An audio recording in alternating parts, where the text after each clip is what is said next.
All right, it's 12:05. We can get started. So, am I coming through clear? Do I sound good and everything before I get started here? Yeah, good. Okay. So, welcome to today's VSGI speaker series. My name is Derek Brinkmann. I will be doing the talk on the challenges of running your own game studio. Something I know a little bit about. I've been running Citadel Studios for 7 years now. So, about myself, I went to college at RIT, Rochester Institute of Technology, degree in computer science. When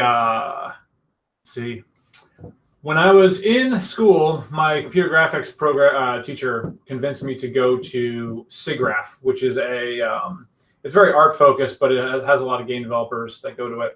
And I met some recruiters from EA there. Managed to land an internship with Tiburon, which is the studio that makes Madden down in Orlando.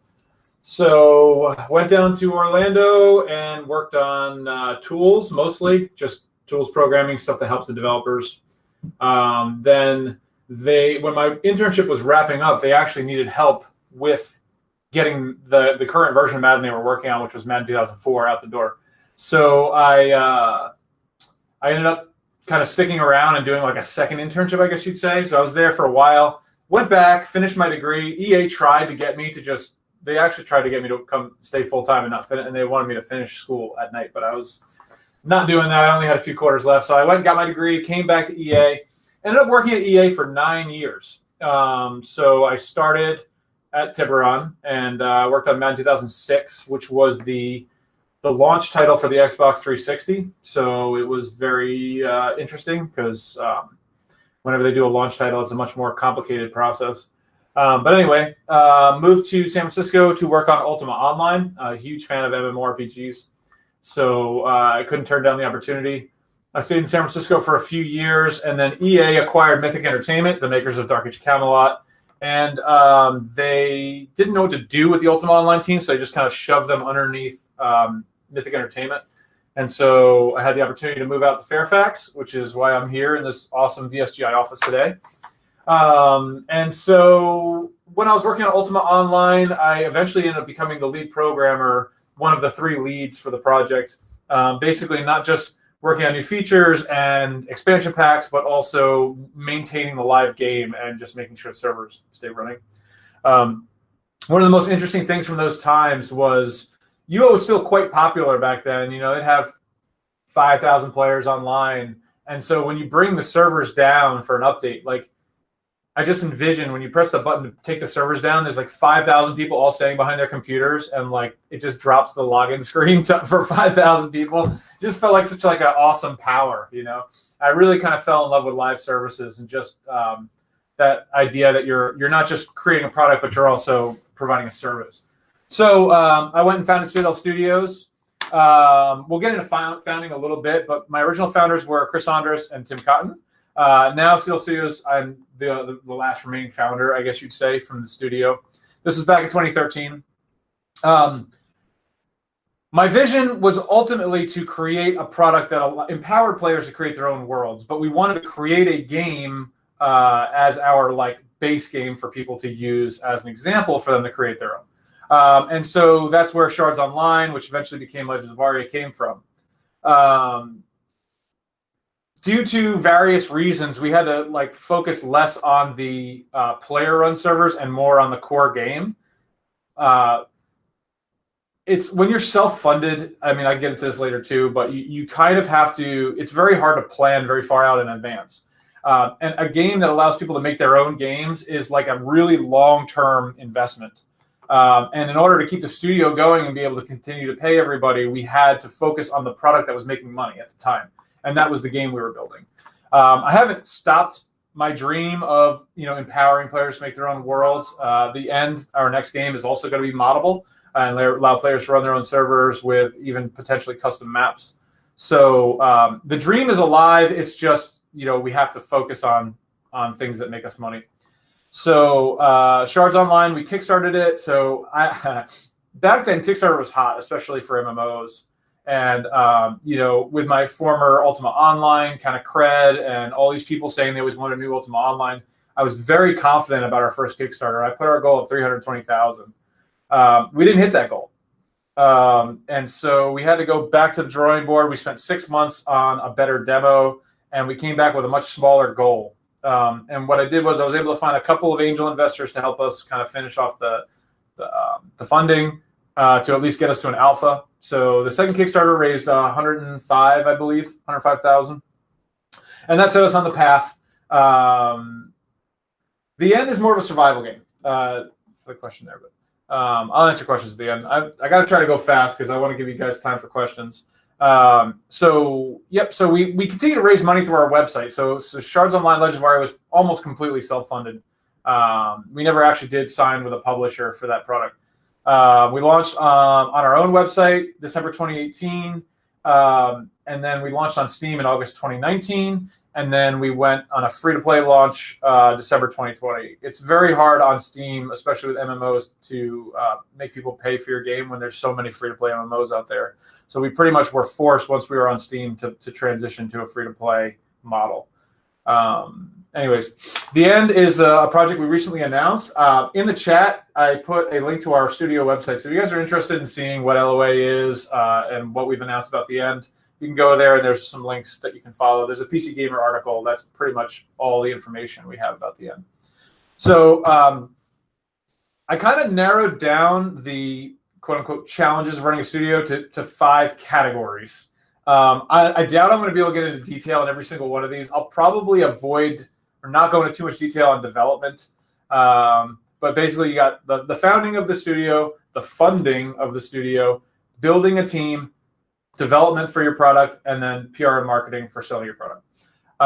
So I'm going to just kind of like talk about some of the kind of lessons I learned in each of these areas. I'll probably just turn off the presentation from here because it's really just bullet points, and probably better to just show. You can just watch me while I talk here. So, all right, can you see me? Yeah. Okay. So, founding a studio. Let's see. So one of the most important things to make sure of is that all of your founders are all in. Founders that, they keep their full-time job and they say, oh, I'll get in once you have enough money to pay me. It's extremely difficult. It's very rare that you're going, especially if that person's making good money at his full-time job, that you're going to be able to pay him the money he was making at his full-time job early on in the project. Now, a lot of startup companies don't make money for like 5 years. So you just can't have these people that are like willing to work part-time, like just don't. Entrepreneurs are kind of like a special breed of people. Owning your own company has a lot of ups and downs.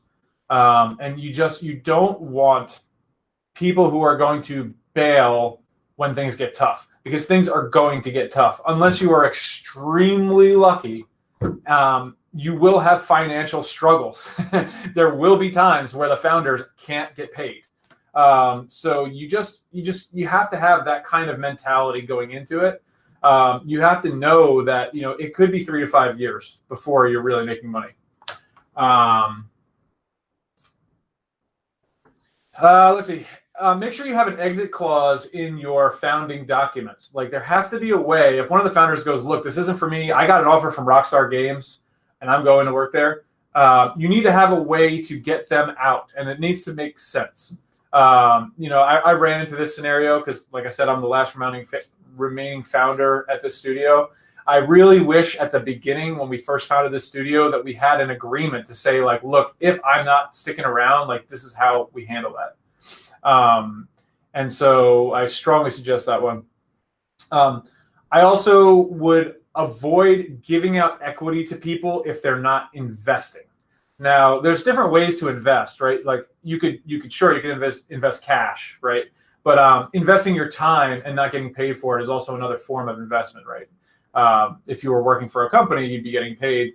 So, but equity really should come from like capital, like actual like monetary value. Don't just throw equity around, to get people on board, because down the road you end up paying for it. Another thing I strongly suggest is pick a lawyer that you're going to go with, like long term. we used a lawyer that's one of these like startup lawyers. They're very focused on technology startups, and these are the startups that are like VC startups. So basically, this kind of startup either it gets VC funding or it goes away. And so they designed their like startup package around this like conveyor belt startup mentality, where it's like they design your entire studio's structure around eventually getting venture capital. Venture capital is something that's very rare for game development, unless you're making like the next Flappy Bird or something, and you're willing to like bet everything on a product that has like a 1 in 1,000 chance of success. You're probably not going to get venture capital. So you want a lawyer. The lawyer that I use now is very familiar with interactive entertainment law. There's just licensing and contracts and partnerships with other studios and but the downside for me was I started with that kind of conveyor belt startup lawyer and switched to the interactive lawyer, and lawyers don't like taking up baggage from previous lawyers. It's just painful for them to have to go through all the documents the previous lawyer set up and try to clean it up and make sure everything is good. So do your research on your lawyer in the beginning. Don't just say, oh, we'll just use this to get started and we'll find our lawyer later. Like, find your lawyer. Legal costs are a thing too. I guess we can get into that maybe a little bit later. Funding is the next thing that kind of comes up in the early days of your studio. There's several different ways to get funded. I would say that probably the one thing that you need to figure out before you start looking for funding is knowing what you're building and how big your market is. Because if you're going the route that we went, Legends of Aria was a niche game. It didn't really appeal to publishers that much. And so, getting a publisher early on was pretty much not an option. Angel investors are probably one of the most common ways these studios get off the ground. So an angel investor is usually somebody from your personal network. It's very rare that you just find some rich guy in Silicon Valley that's going to cut you a check. You're probably going to start with personal network. So, an investment from a family member or somebody that you've worked with in the past. Startup investment is a risky business. So you need to make sure that, if you do get your uncle on board to help fund your company, you need to make sure that they understand the risks. Startup investment is one of those things where if your studio takes off and it does really well, and that could be 10 years from now, that investor could do very well with his investment. But the chances of that are extremely slim. So it's not like buying stock in Apple, right? Like when somebody invests in a startup, they're probably not getting their money back until either the company is bought out by somebody or you have a really, really good success with one of your games. One of the most common ways to get angel investors, if you are finding somebody who's interested in doing that sort of investment, one of the most common ways to do it is what's called a convertible note.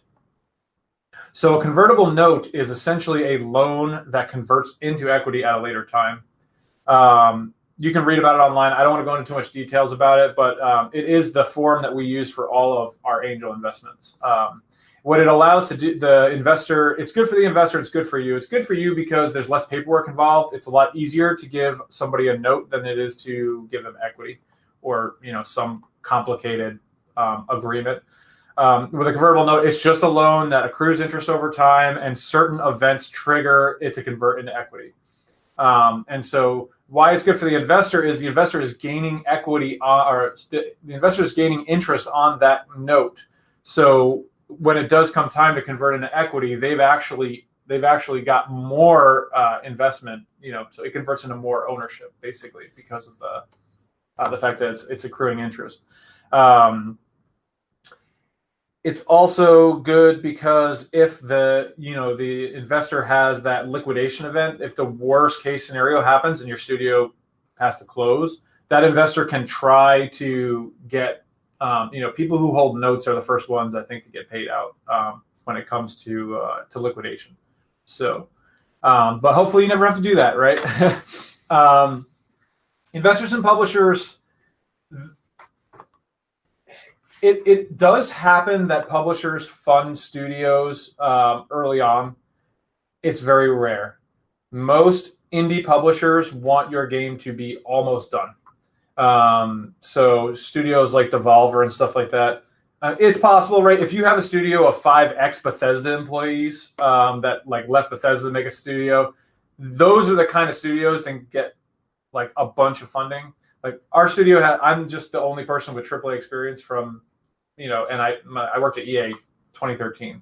So like my studio is not super attractive to those kind of investors and publishers that they completely invest on team. I mean, sure, they want to know what you're building too, but they're going to look at your team. If you don't have like 3 or more people with recent and relevant AAA experience, they're probably not going to go for it. So just kind of like, I wouldn't even consider that one at an early stage. If you got a game that you're ready to launch, then you have a higher chance of finding a publisher, because then they're just putting forth marketing costs. They're not actually paying to develop your game, and they know what they're getting. So, but we can get into that maybe in the PR and marketing section. As far as building a team, now this is assuming that you have funding, right? I discourage people from using volunteers and part-time people. Now, in the early stages, sometimes you don't have a choice. If you don't have a choice, make sure that you have a very well laid out agreement and understanding of how they're going to be compensated. It's just a tricky thing to navigate, and it's also hard to manage volunteers and part-time people because their level of buy-in it can be different from person to person. Some people could be 100% in and give you everything they got. Other ones are like, I don't want to listen to you because you're not paying me. I'm going to do what I want. I'm just going to go work on this feature over here, even though, you need this, and this for the next milestone. So, yeah, it's tough to work with people who are not being paid for their time. I strongly suggest using contractors in the beginning. Employees are complicated to set up. So employees, especially if you have employees in different states, I mean, it's 2020, so your team can be all over the world. Our creative director is in the UK. We have people all over the US. So if you're trying to set up employees, it's complicated. You have to have unemployment insurance. You have to have, there's a couple other things that you need to set up in order to be able to treat people like employees. But the law is very specific on contractors. You cannot expect people to work 40 hours a week if they're an external contractor. I mean, you can expect them to work full time, but you can't be like, you need to be in at 8 o'clock and you need to be off at 5. You don't want to give them company email addresses unless they have a business reason for having a company email address. You want to bill them, and you want them to you only pay people if they send you an invoice. You need to make sure that there's this very clear distinction that they are not employees of your company. They work as external contractors. It's one of those things where if they determine that you're treating those people like employees, then they have to be employees. So using external contractors is one of those things that is a necessity of being a small business, unless you get like some awesome funding really early on. And I mean like more than $500,000. I wouldn't even consider employees in the beginning. So, but do your homework, talk to your lawyer that you end up choosing about making sure that you draw that line and make sure it's clear that they're external contractors and they are not employees of your company. And like I said, a lot of ways you can do that is by not expecting very specific hours. Don't give them company email addresses. Make sure that they bill you every month and make sure that you're sending them out payment every month. As far as finding people, the two things I always talk about is talent and passion. Those are the absolute most important things for startup people that are in your startup team. Because a talented person and a passionate person can learn the job. They can figure out how to do what needs to be done, as long as they have the natural talent to do it. Somebody who's naturally a programmer is not going to be able to create amazing art for you. And there are some people I've seen that are able to do both, but it's a little bit of a rare breed.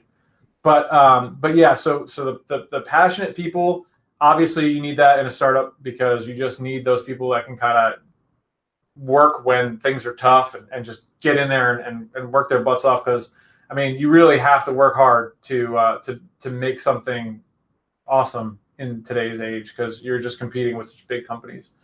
And talent, obviously, right? So that's the two things that I look for when I'm interviewing people. I don't care that much about their experience. We've had a lot of success with GMU students and recent GMU grads because a lot of the kids that are coming out of the game design program at GMU are both talented and passionate. Not everybody is talented and passionate, obviously, so you got to kind of find that through interview process and all that. But those are the two things I think are most important. Let's see. So when you get into development, you've got your team, you've got your funding, you got your founders. There's a couple things you need to do early on. I'll answer the questions at the end. By the way, I just saw there was a question in the chat there. So how much time do I have? So I'm 20 minutes in right now. Yeah, I guess I need to pick it up a little bit. All right. So I would say the very first thing that you need to figure out, well, there's a bunch, but there's a few. I would say, number one, you need to figure out if you're going to use Unreal or Unity. I would strongly advise against building your own client-side engine for a startup company. Unreal and Unity give you so much out of the box that save you countless hours of time in development. So, I mean, it's obvious that you're going to pick one of those two. I could give an entire talk on the pros and cons of Unity. I don't have a lot of experience with Unreal, but I can't get into it here just because there's just not enough time. So maybe a future talk I can talk about Unity. But we use Unity here at Citadel Studios, and it has its pros and cons. I love Unity and I hate Unity. So revision control is absolutely critical. I mean, if you're founding a studio and you've gotten this far, you probably know that you need revision control. So I guess I don't need to say that. So we use SVN here. It's one of the free choices. You probably want to choose a free revision control system and make sure your revision control system is backed up. You don't want that hard drive to crash and you lose all your revision history. So make sure you're tracking tasks and utilizing milestones. It's a lot of times when you're with a bunch of people who are super passionate and everybody's working hard, you feel like, oh, we don't really need milestones because everybody's working their butt off. Everybody knows what they need to do, so we don't need it. You need checkpoints, especially in a longer development project. You just need those points at which you can evaluate the progress that you've made and properly prioritize going forward. So don't just say, okay, we're going to start working and then at the end we're going to have a game. Like have milestone 1, milestone 2, milestone 3, and make sure at those checkpoints you have things that you can demonstrate. You show them to what we do is we have, at the end of a milestone, we'll have a milestone meeting. And so in the milestone meeting, people show kind of the volume of work that they've done for that milestone. A couple other things, I strongly suggest voice communication for remote teams. And what I mean by that is, unfortunately, Slack is not very good at this because you can't have persistent channels. We use both Slack and Discord. So Slack is great because, I mean, the search functionality is great. Just the navigation of the different channels and getting notifications and integration with, other apps like Trello and stuff like that. Slack is amazing for everything except they don't offer persistent voice channels. So we use Discord for voice communication. And I encourage everybody, if they are working, they're in Discord. Now, they don't have to be unmuted and talking all day, but what it does is it helps you understand who's available. We actually have channels in our Discord for, there's a focus channel and an AFK channel. And I don't judge. If you sit and focus all day, that's fine. It just allows you to kind of feel like you have this team and everybody's there and everybody's available. If I need somebody and I can see that, oh, they're focused, they're working, so I can message them and go, hey, jump into the conference. We actually have channels in our Discord chat that's called Conference 1 and Conference 2, where we treat them like conference room. So strongly suggest having everybody who's working in voice communication throughout the entire day. I could probably give an entire talk on remote teams as well, because I've been doing it pretty much the entire time CLC has been around.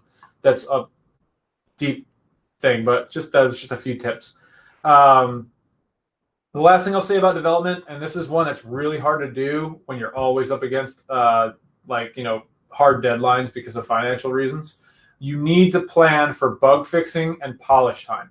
You need to play test your game, and you need to bug fix and you need to polish before you give it out to players. And it seems obvious, but when you're in it and your head's down and you're trying to get something done, it's very easy to just like work all the way to the release date. Like you have to stop adding features at least a few months before you release to give you that time to sit there and fix the bugs, address gameplay issues and stuff like that. So make sure you plan for that. PR and marketing. This one I'll have to be quick because I want to leave time for questions. But another one that it's a deep topic. I've learned so much about marketing in the 7 years I've been doing this.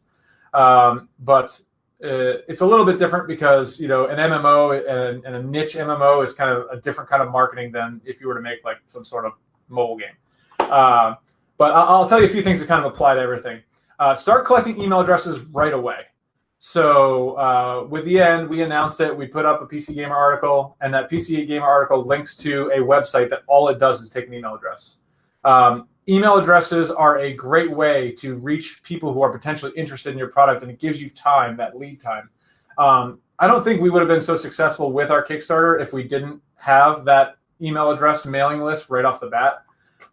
Email address mailing lists are just priceless. Especially if that mailing list is a list of people who are interested in what you're building. If you just go buy some list of emails from somewhere, it's not as good because you don't know if those people are actually interested in what you're building. I would be wary of marketing partners. So there are a lot of indie publishers out there that will offer to publish your game for you. And they'll even like a commit to an X amount of dollars for marketing, but they spend the marketing dollars on themselves because they have their own mailing list. They have their own, content creators that are on board with their publisher. So they tell you, oh, we're going to spend $250,000 marketing your game. Well, when they send out an email on their mailing list, that's $50,000. Like you just have to be careful. I'm not saying all of the publishers are this way, but they are out there, and they basically will promise you that they're going to spend the money, but then they spend it on themselves, and then when the time comes, when the game starts making money, they recoup that marketing cost. So when they give you this presentation, and they will, and they'll tailor it for your studio, and it'll look great, but the reality of it is a lot of those guys are really just, they take 10, 20 games, they do the bare minimum on them, and if one of them has this kind of like viral success, they make bank.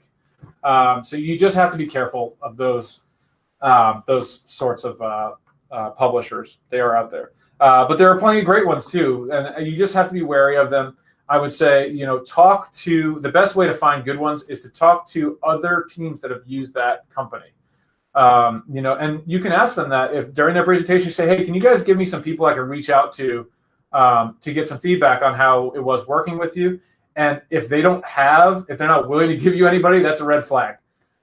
So I definitely think that you want to just do your research. Don't sign any paperwork until you really know who you're getting into bed with.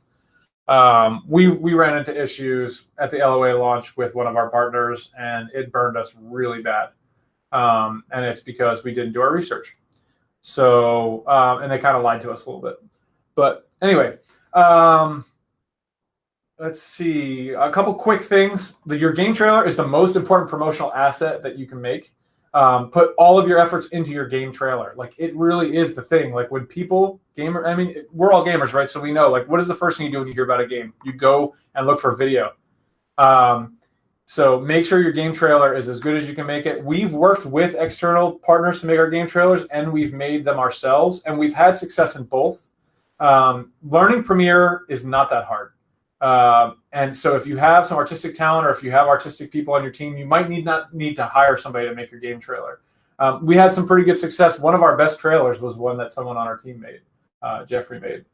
So yeah, so don't jump to working with somebody to build your trailer for you. I mean, like I said, we've worked with external partners as well. Like we use this company called Player One Trailers. They made a great trailer for us. So we've made probably like 10 different trailers for LOA, because like I said, when you're marketing your own game, it is the best asset you can have. Don't bank on Steam making sales for you. It just won't. They give you these kind of rounds of visibility. Those rounds of visibility are relative to the popularity of your project. They don't promote games that are not already making money. So unless you have some sort of big history or hype about your game or whatever. So just don't count on Steam selling your game. Our self-published launch was much more successful than our Steam launch, variety of reasons. But one of them was that we had hype around our game on our self-published launch. The Steam launch, the hype had kind of faded by the time we got to Steam. But variety of reasons. Anyway, and I would say if you're going to spend marketing money on advertising and you're a small company and you have a small marketing budget, the best place you can spend it is in Facebook ads. So the reason why is because Facebook allows you to target audiences very, very well. You can feed Facebook a list of email addresses. So let's say you have your email addresses from your mailing list. You can give that list to Facebook, and they will create what's called a lookalike audience. And so what they do is the creepiest thing in the world, but it's also the most amazing thing in the world for small companies. What they do is they take that list of people, they make a list of all the combined interests that those people have and the things that they've clicked on and the things that they like, and they create an audience of people that's larger than that mailing list out of those interests. It's really creepy, but it works. So I strongly suggest using lookalike audiences. You can do it on website traffic too. So Facebook allows you to put a cookie into your website. It tracks every visitor of your website, and you can build an audience of people for ads based on visitors to your website. So two really awesome ways to do advertising, especially with small budgets, because when you have a small budget, you can't do these kind of like mass marketing. That's what AAA companies do, right? They get commercials and stuff where they're just showing it to everybody. I mean, the person might not even be a gamer. You can't afford to do that. You need to show your ad to people who are interested in the game you're building. So yeah, Facebook ads, great way to do it. I could probably talk for another 2 or 3 hours, but I'd like to leave a little bit of time for questions. So I'm going to open it up to questions here. Let's see here. I do have a question. Let's see here. Let's see. What if you're starting a company with a friend or group of friends? Would they need to be considered employees as well? I would generally avoid starting a business with friends. It's kind of like mixing business and pleasure. Like it's dangerous. You can do it, but it has its risks. It doesn't always end well. But the question is, would they need to be considered employees? So you cannot contract yourself. So if you have a certain percent of ownership in your company, you cannot be a contractor to your own company. Now, it really depends on how you set up your company, because an LLC is very, very different from S or a C Corp. So with an LLC, they have what's called like pass-through earnings, where literally you can just take money out of the studio or put money into the studio account, and it doesn't, for tax purposes, it doesn't really matter. When you have a C Corp or an S Corp, it's a completely different game. The money of the company is the company's money. It's not, you cannot intermingle the company's money and yours.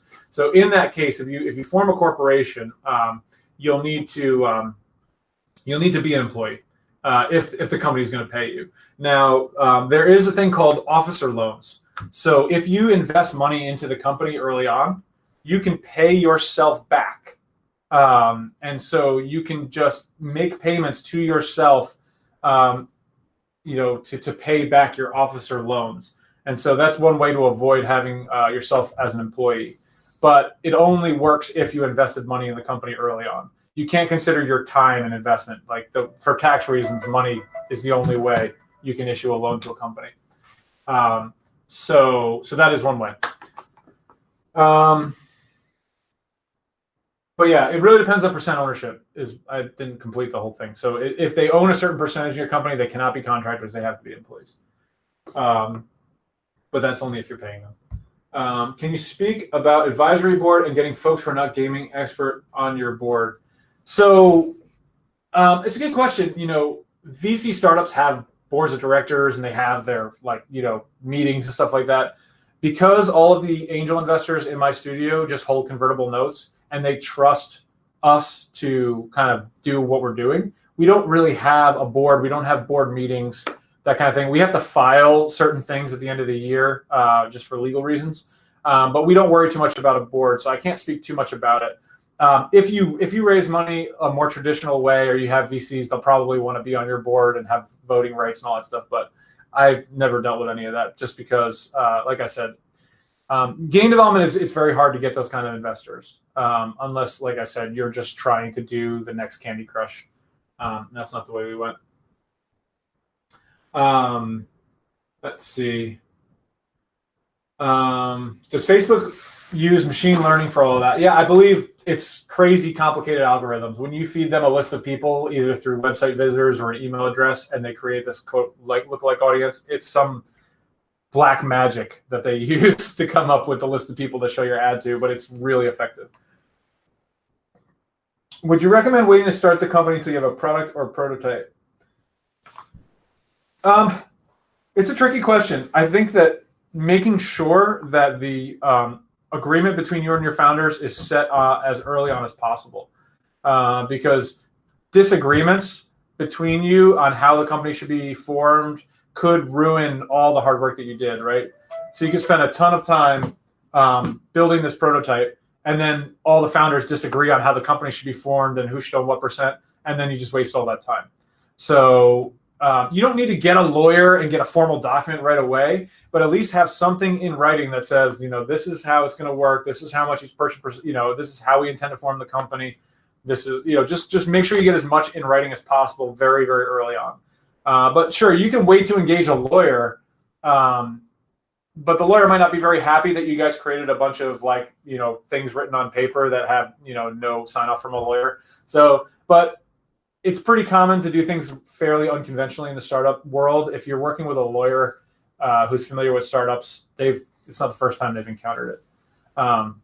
So just make sure you have it in writing. Don't do anything through phone calls or in-person meetings. You can do that, but make sure that you follow it up with a document that says this stuff. Which kind of corporation would you recommend? That one's a little bit complicated as well. We were set up as a C Corp because, like I said, we use this startup lawyer who kind of does these startups that are designed for venture capital. We're actually a Delaware corporation with a foreign entity in Virginia, which is this complicated thing.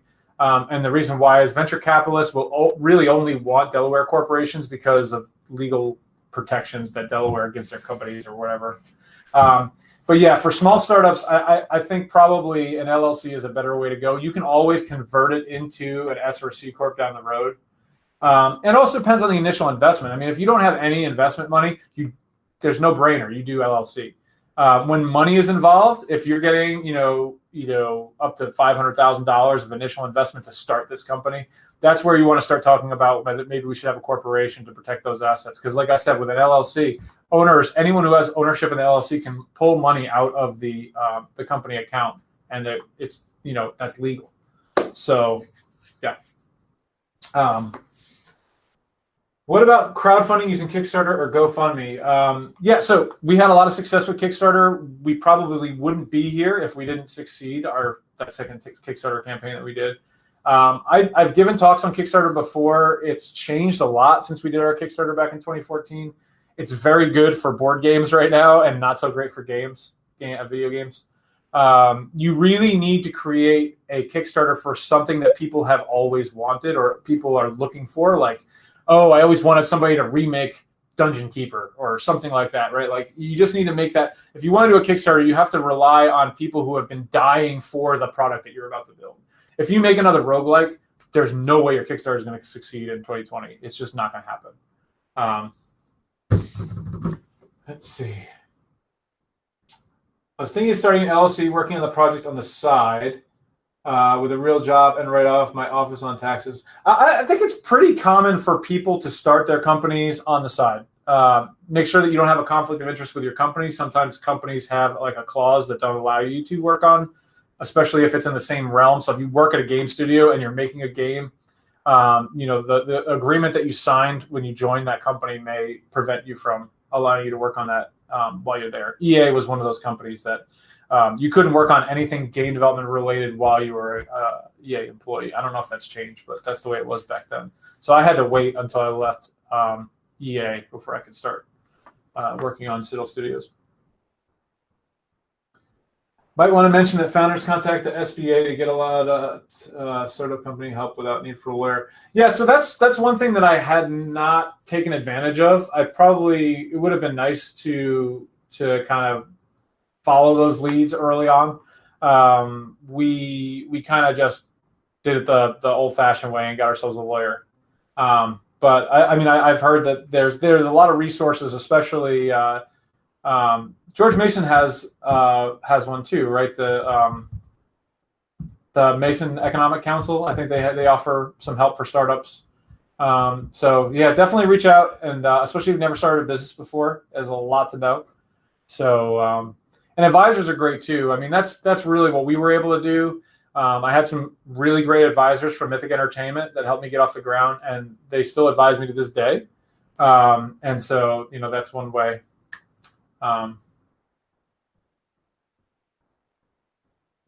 Yeah.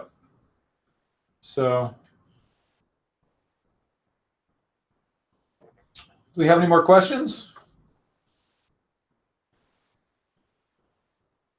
Cool. I have an email address here on the slide. Here, let me present it just so it shows up in the recording. Present.